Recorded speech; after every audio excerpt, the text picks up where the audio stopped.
Readings of Almighty God's Words. Exposing Antichrists. Item 8. They would have others submit only to them, not the truth or God. Part 3. A dissection of Eastern and Western traditional culture. Tell me, what is the truth? Haven't we fellowshipped on this topic before? Well then, tell me what the truth is in your own words. The truth is the principle and criterion by which all people, events, and things are measured. Good. Anyone else? Is there a different way of putting it? Don't think about which words of doctrine to use, or which line of God's words to choose for your answer. Just answer using words from your own actual experience and actual understanding. It's fine if they're not so profound. Some people say, God's words are the truth.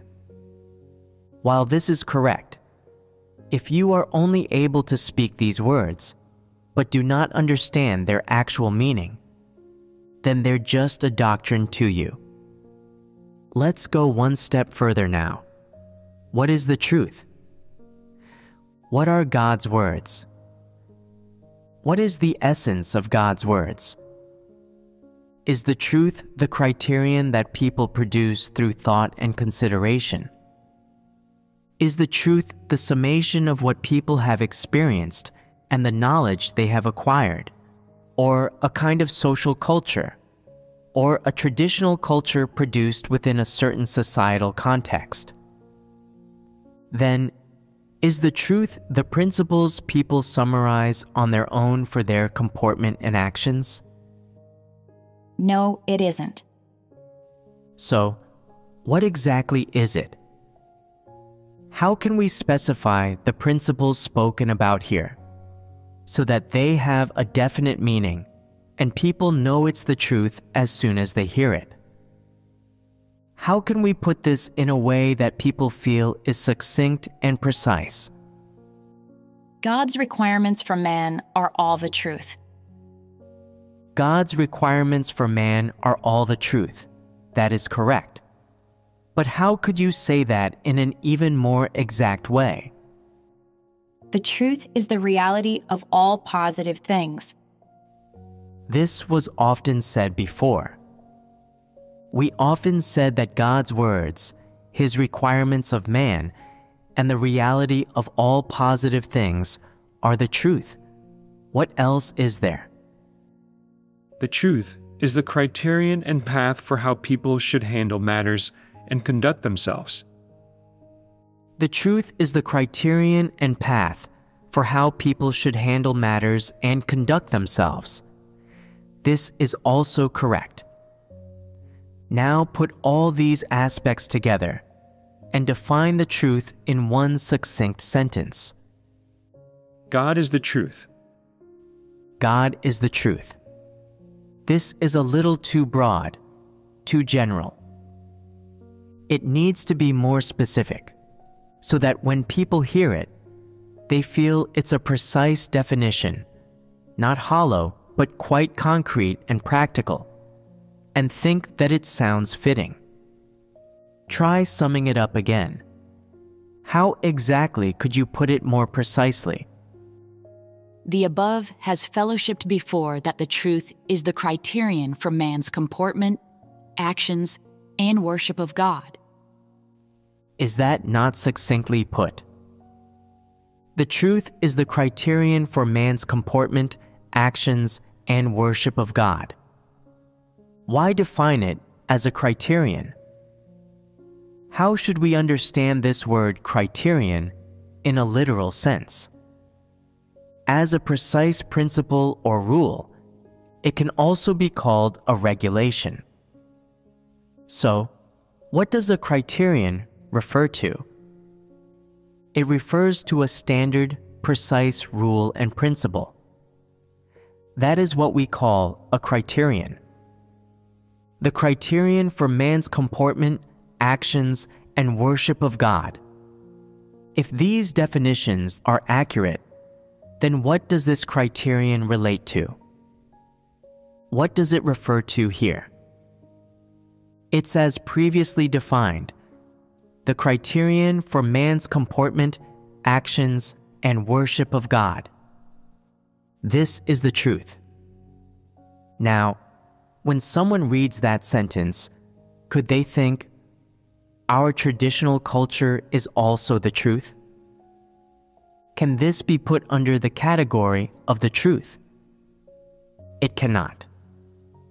Can they say, we have an academic research conclusion which is the truth, or our people have a culture, or an experience, or a good moral standard which is also the truth? Can the truth be defined like this? No, it cannot. Why can't we use these things to define the truth? Why do we say that these things have nothing to do with the truth? They have nothing to do with worshiping God. That's right. They might relate to people's comportment, but they don't relate to worshiping God. What does the comportment they talk about refer to? What are their standards and rules? Good conduct that comes from Satan. They aren't about worshiping God. They're about worshiping and defending Satan. They're a set of sayings or cultures about comportment that have been summarized from human imaginings and notions, and from what people believe to be good morals or conduct. They don't involve the truth or worshiping God. They have nothing to do with worshiping God. Chinese people have summed up a traditional culture which is only suitable for Chinese people, and which Westerners cannot accept. Westerners have their own national heroes, national senses of moral integrity, and national cultures. But if they were to bring their cultures to the East, would people there accept them? They would likewise not be accepted. Therefore, no matter how highly people view these cultures, or how noble they perceive these traditions to be, is there any relationship between them and the truth? There's no relationship. For example, there's a kind of traditional culture in the East which states that owls are not auspicious animals. What do people say? It is not the owl that cries that you should fear, but the owl that laughs. Hear them call, and bad things are bound to happen. In Eastern traditional culture, owls are believed to be inauspicious and unlucky. So, do Eastern people like this unlucky animal? No, they don't. What is this dislike based on? It is based on Eastern traditional culture and what's passed down through the generations, which says, hearing an owl call out is a harbinger of a death in the family. This might be a law that people have summarized, or a human imagining, or a coincidence, and people thereafter believe in their hearts that owls are bad. They think that no one should worship them or treat them as auspicious animals, and that if they see an owl, they should quickly drive it away and not welcome it. Isn't this a kind of culture? Regardless of whether this kind of culture is positive or negative, it's a kind of folk inheritance. For now, let's not talk about whether it's right or wrong, and just say that this sort of culture is thoroughly endorsed by every person in the East, particularly in China. Every person there believes in their heart that owls are bad and not auspicious animals, so they will hurry to avoid one if they see it. But in the West, some people believe that owls are a kind of auspicious animal and use owl statues and paintings as decorations. All kinds of embroidered works and totems also have owl designs, and they're treated as auspicious animals. What does it mean to be an auspicious animal? It's that this animal might bring you good luck, and you won't encounter misfortune after hearing one call out or seeing one. This is a kind of popular traditional culture in the West. We won't make a judgment about which of these cultures is right and which is wrong. We won't pass judgment on this. But through this matter, we can see that the same animal created by God is subject to different views and notions in the East and the West that are moreover completely disparate. Eastern people don't view it as a good thing, and no matter if an owl laughs or cries, it's not considered good for them, while Western people think it's auspicious regardless of whether it is crying or laughing, and that just seeing one might bring them good luck, so they treat owls as auspicious animals. These two viewpoints and ways of dealing with owls come from traditional culture, one which believes owls to be unlucky, and one which sees them as auspicious. Looking at it now, which one is in line with the truth, and which isn't? Neither is in line with the truth. What are you basing that assertion on? Neither view comes from God. That's correct. When people say that owls aren't auspicious animals, what are they basing that on? It's Eastern traditional culture. What they believe to be auspicious or inauspicious, or to bring disaster, bad luck, or good luck, is measured according to traditional culture. It's a way of looking at things derived from imaginings and notions, from which arises this sort of culture. Westerners think this kind of animal can bring people good luck. And of course, this is slightly better and more progressive than treating and viewing it as unlucky.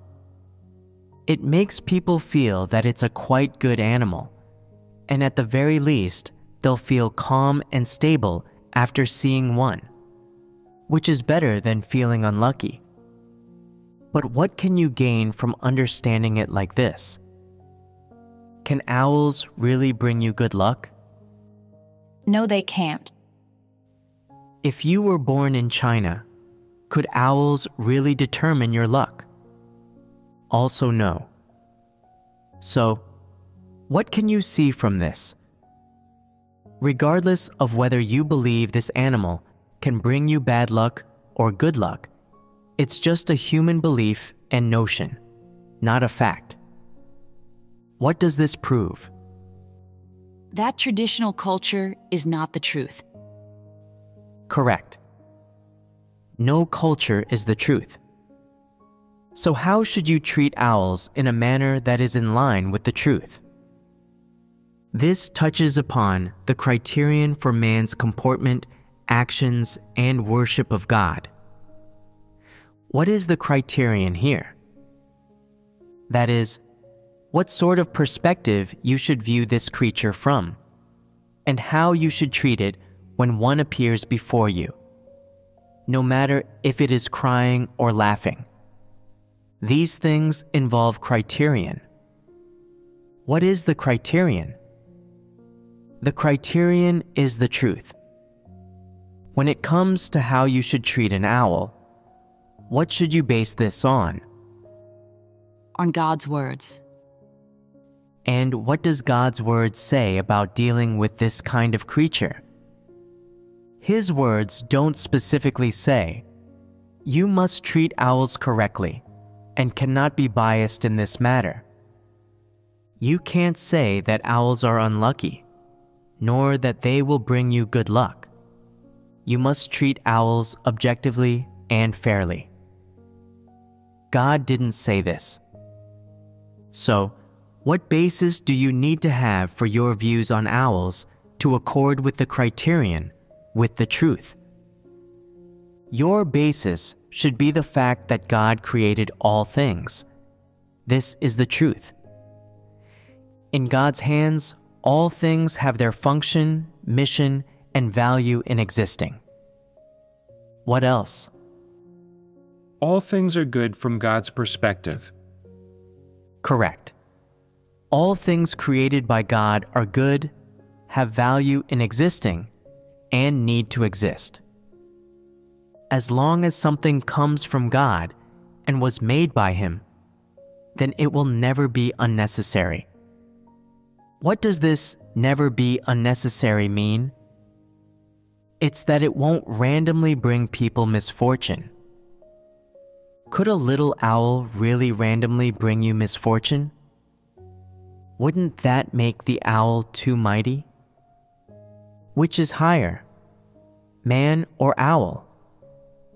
Humans are the stewards of all things, and it's more accurate to say that they control owls' destinies, and they could wipe out all owls just like that. It's impossible for owls to change man's destiny. So, what way of treating this creature is in line with the truth? Treating it according to God's words. God created all things, all the different creatures, and humans too.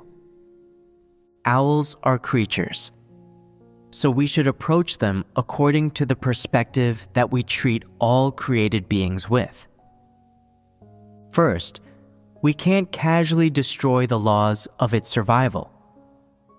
For example, the habit and characteristic of owls is to sleep during the day and hunt and be active at night. If you come across an injured owl and you kindly take it in, how should you treat it? According to its habits. Correct. You must respect the laws by which it lives. Don't think about making it sleep at night, feeding it sleeping pills if it doesn't sleep. This is wrong. If it's always noisy at night, and this disturbs your rest, then you can move it somewhere where it won't disturb you. But you cannot disrupt the laws by which it lives, or violate its way of survival. Isn't this the right way to treat it? This should be your perspective toward all things created by God. Firstly, have a correct perspective. This is the first step you should take when doing anything. Secondly, you must put this correct perspective to use when doing things or handling affairs, so what you do will be in line with the truth. These are criteria. Criteria, plainly speaking, are precise rules and laws. For example, when a cat sees a mouse, it wants to catch it. Say that you think that mice are also God's creations and want to restrain the cat and prevent it from catching the mouse. Is this wrong? What do you think about this approach? It goes against the laws of nature. When some people see a fish in the water, they wonder. Everyone says that fish can't live without water. But I'll try everything to get it out of the water and make it live on land. This results in the fish dying shortly thereafter. What's this called? This is absurd. By discussing owls, have you more or less been able to understand what criteria are and what they're based on? They're based on God's words. Correct. They're based on God's words. So, how should you treat owls in the future? If, one evening, an owl was crying by your window, how should you handle it? At least, we know it has the right to cry, and we should allow it that right. If it's too noisy, you can drive it off, but there's no need to worry about whether you'd encounter misfortune the following day. It's unnecessary to think this, as man's fate, life, and death are all in God's hands and under His sovereignty. People don't understand the truth, so they are easily prejudiced toward things, and can even have imaginings and notions or become somewhat superstitious. This leads people to have incorrect views on many things, and to fail to act in line with the truth principles, or to meet the criterion for man's comportment, actions, and worship of God in everything. What's the reason for this? This is brought about by not understanding the truth. When some Eastern people come into contact with Westerners, they see their distinctive features, their high nasal bridges, their big eyes, their varied hair colors, and how elegant they all look, and unconsciously develop a sense of envy or admiration toward them. Then, through ongoing contact, they continually accept Western culture. Why are they able to accept it? Because of the envy in their hearts and their desire to be like them.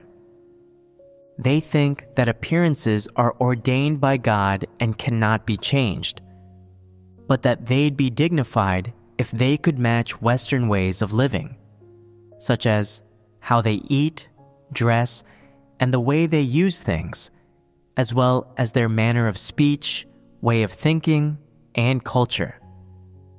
What do you think about this kind of idea? Does everyone possess it? Some Eastern people like to imitate Westerners, and the first thing they imitate is drinking coffee. They feel like Easterners drinking tea is too unsophisticated, so they learn to drink coffee from Westerners. Particularly, some Easterners see many Westerners rushing to work every morning, clutching their cups of coffee, and over time, they learn to do this too, sometimes even when they're not actually busy. This is called imitation. Easterners don't actually have this habit, but they think Westerners' customs are good, lofty, and elegant. They believe that if they don't have this habit, then they must learn and imitate it, and if they do learn it and live according to this habit, they think they'll surely join the ranks of Westerners and become one themselves. This is a kind of worship of Westerners. If you really like something, then by all means study it. But if you're just learning this kind of custom as a facade to show off to others, then that's imitation. If someone doesn't understand the truth, they'll have no criterion in anything they do, and they'll be like a headless fly, with no goal and no direction. When they see Westerners, they'll study how Westerners act. When they see what's fashionable in the world, they'll study that. Non-believers are like this, and if someone who believes in God does the same, then what sort of person are they? A disbeliever. That's right. Do they have any standards or principles when doing things? They have no principles. Why? Because they adore worldly trends and wickedness. They don't admire God. They don't love the truth in their heart. And they don't accept and seek the truth. Such people are all disbelievers. Because this type of person has these essences, even if they're in the church reading God's words and listening to sermons, they'll still never be able to find the criterion for man's comportment, actions, and worship of God. This implicitly means that they can never gain the truth. Isn't that right? Imitating others drinking coffee can reveal a person's preferences, the path they take, and the principles of their actions. Tell me, is drinking tea the truth, or is drinking coffee the truth? Neither are related to the truth. Well said. So, what is the truth? Some people say, everything that comes from God is the truth. God's words, which say that it's good for you to eat seasonal things, are the truth. This is correct. The truth is the criterion for man's comportment, actions, and worship of God. So, what does the criterion for comportment include? It touches on every aspect of the truth concerning comportment. How about the criterion for actions? It's the manner and the means by which you handle things. Needless to say, we all know the criterion for worshiping God.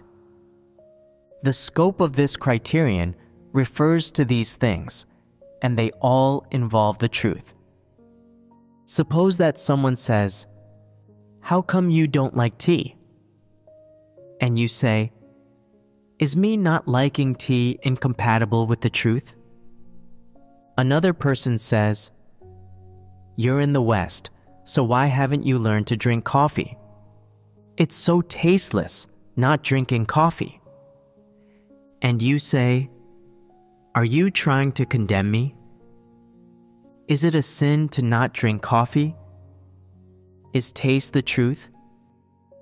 How much is taste worth?" It's totally worthless, right?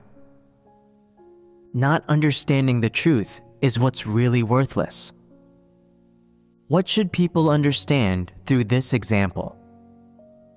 They should understand what views they should have toward these people, events, and things, and how to deal with them as God requires, so that His required standards are met. What should people understand and seek from all of this? The criterion they should follow to deal with all kinds of things. Do you think that a traditional culture or a national sentiment can be worthy of the term criterion? No. For example, being human means you must love your country. Is this a criterion? Being human means you must be filial to your parents. Is this a criterion?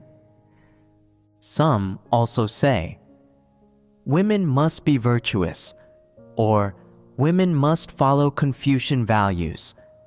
But are these criteria? A man can only have one wife and must be faithful. Is this a criterion? Does it qualify as the truth? It's a correct behavior and moral, and the most basic and fundamental thing within humanity, but it falls short of the truth. It's in line with the moral and behavioral standards of normal humanity. But can it be considered the criterion? What does criterion refer to? Criterion refers to the truth, and whatever falls short of the truth is therefore not the criterion. Do you see? Are the requirements of men and women in traditional culture that I just mentioned God's requirements? No, they're not. Well, what does God require of men? What does the Bible say? That they labor and sweat to support their families. This is God's requirement for men, and it's the most basic thing that a man should be able to do. What about God's rule for women? that their desire shall be to their husbands. Since this is what God's words say, it is the truth, and it's what people should abide by.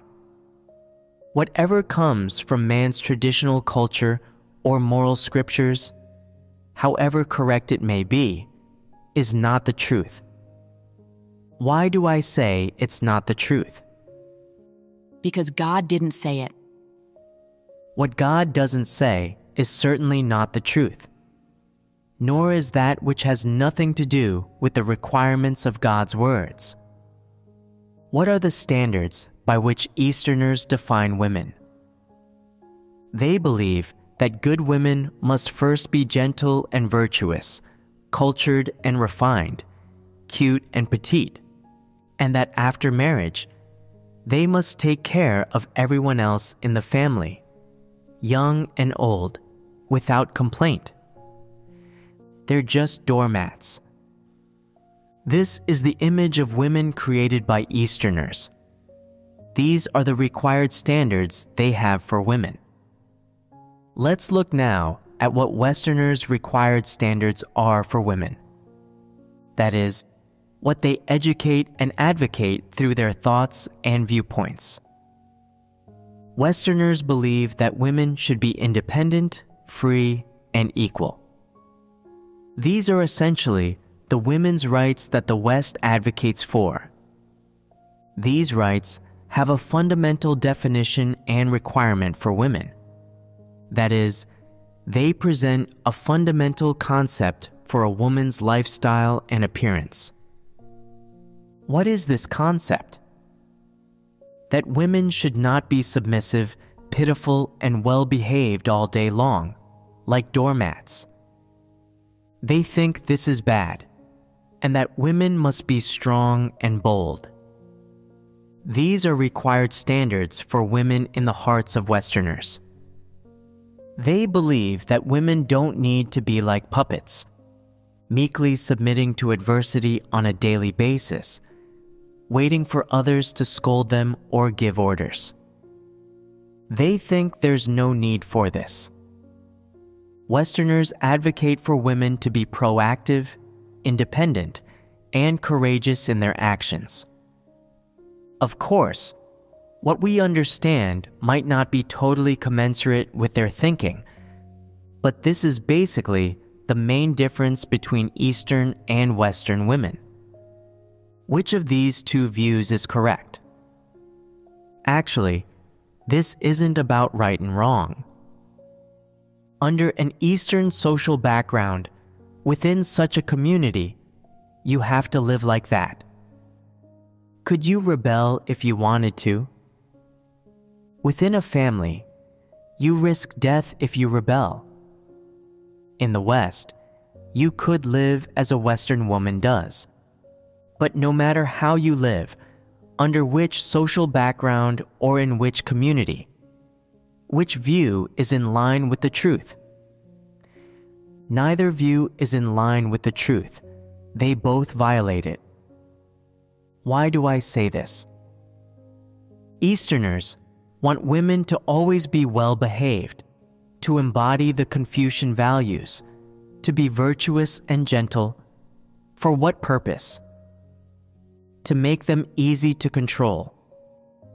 This is a malignant ideology which has grown from traditional Eastern culture, and it is actually harmful to people, ultimately leading women to live lives without direction or ideas of their own.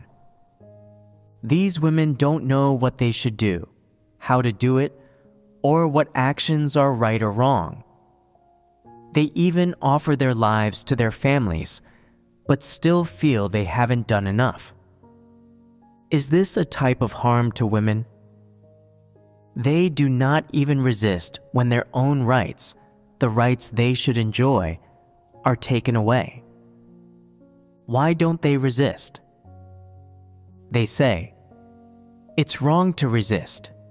It's not virtuous. Look at so-and-so. They do so much better than me and have suffered much more, yet they never complain." Why would they think like this? It's this traditional culture which has taken root deep within them and caused them great suffering. How are they able to tolerate this kind of torment? They know full well that this kind of torment is painful, that it makes them feel helpless and hurts their hearts. So how can they still take it? What is the objective reason? That this is their social background, so they can't break free, but only meekly resign themselves to it. This is also how they subjectively feel. They don't understand the truth, or how women should live with dignity, or the correct way for women to live. No one has told them these things. As far as they know, what is the criterion for women's comportment and actions? Traditional culture. They think that what has been passed down through the generations is right, and that if someone violates it, then their conscience should be condemned. This is their criterion.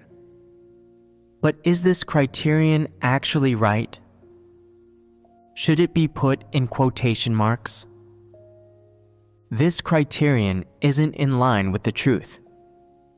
No matter how approved of or favorable someone's behavior is, under the control of this type of thinking and viewpoint, is it actually a criterion? It's not, as it goes against the truth and humanity. For a long time, women in the East have had to take care of their whole families, and they've been responsible for all the little trivial matters. Is this fair? No, it's not. Then how can they tolerate it? Because they are bound by this kind of thinking and viewpoint. Their ability to tolerate it indicates that, deep down, they mostly believe that it is the right thing to do, and that if they just endure, then they'll be able to meet the standards of traditional culture. So, they are running toward that direction, toward those standards. If, deep down, they thought it was wrong and that they shouldn't do it, that it wasn't in line with humanity, and that it went against humanity and the truth, could they still do it? They would have to think of a way to get away from those people and to not be their slaves. But most women wouldn't dare do this. What do they think? That they could survive without their community, but that they'd bear a terrible stigma if they left and suffer certain consequences. After weighing it up, they think that if they were to do it, their colleagues would gossip about how they weren't virtuous. Society would condemn them in certain ways and have certain opinions about them. And all this would bring serious consequences. In the end, they mull it over and think, it's better just to tolerate it. Otherwise, the weight of the condemnation would crush me. This is how Eastern women are, down through the generations. What must they endure behind all these good deeds? The deprivation of their human dignity and rights. Are these thoughts and views in line with the truth? They're not in line with the truth. They have been deprived of their dignity and human rights and lost their personalities, their independent living and thinking spaces, and their rights to speak and express their own desires. Everything they do is for those people at home. What is their purpose in doing this? To meet the standards required of women by traditional culture, and to have other people praise them, calling them good wives and good people. Is this not a kind of torture? Is this way of thinking proper or distorted? Is it in line with the truth? No, it isn't. God created free will for mankind, and what are the thoughts that come from this free will? Are they in line with humanity? These thoughts must be in line with humanity at the very least. Aside from this, he also meant for people to have accurate views and understandings of all people, events, and things in the course of their lives, and to then choose the right path to live and worship God. Life lived in this way is given by God and should be enjoyed. People, however, are restricted, bound, and distorted by these so-called traditional cultures and moral scriptures their entire lives, and ultimately become what? They become the puppets of traditional culture. Isn't this caused by people not understanding the truth? Would you choose to walk this path in the future? No, I wouldn't. So, what should you do? Suppose that you say, "I'll fight them," or "I'll serve them no longer. I have human rights, and I have my own personality." Is this okay? This isn't okay. This is going from one extreme to the other, and it isn't bearing witness to God or glorifying Him. So, how should you act? In line with the principles. Of course, it's right to act in line with the principles, and you should treat everyone in line with the principles, treating them as brothers and sisters if they believe in God, and as non-believers if they do not.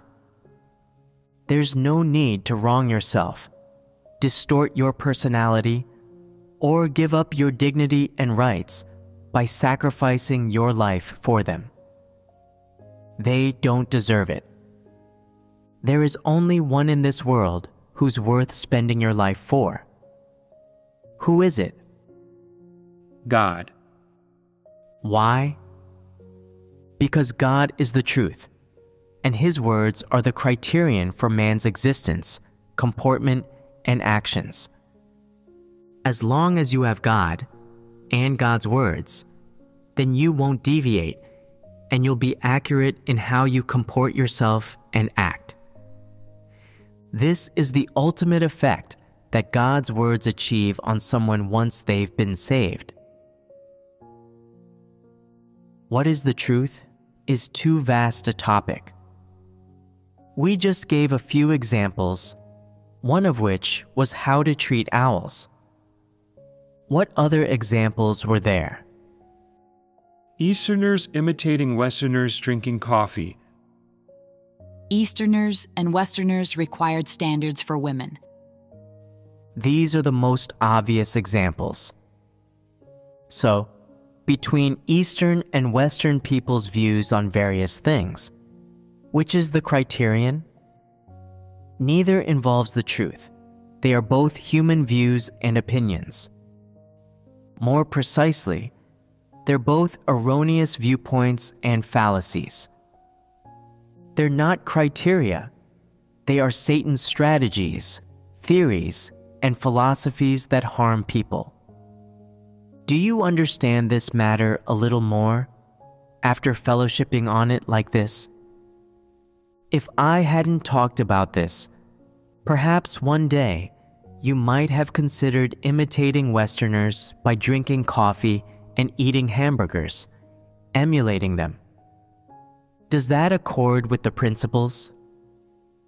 Even if you eat Western food every day, it'll all be useless if you don't pursue the truth.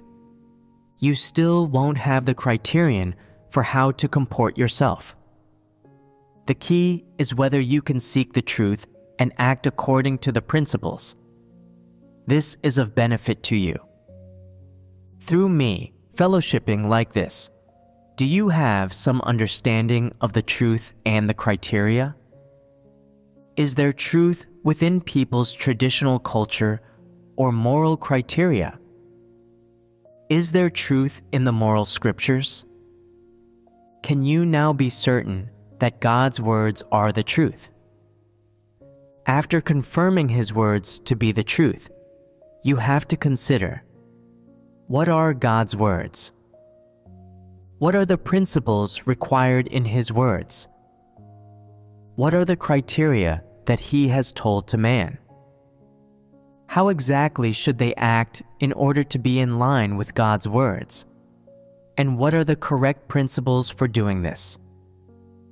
This is what you must seek. But for now, that's all on this topic.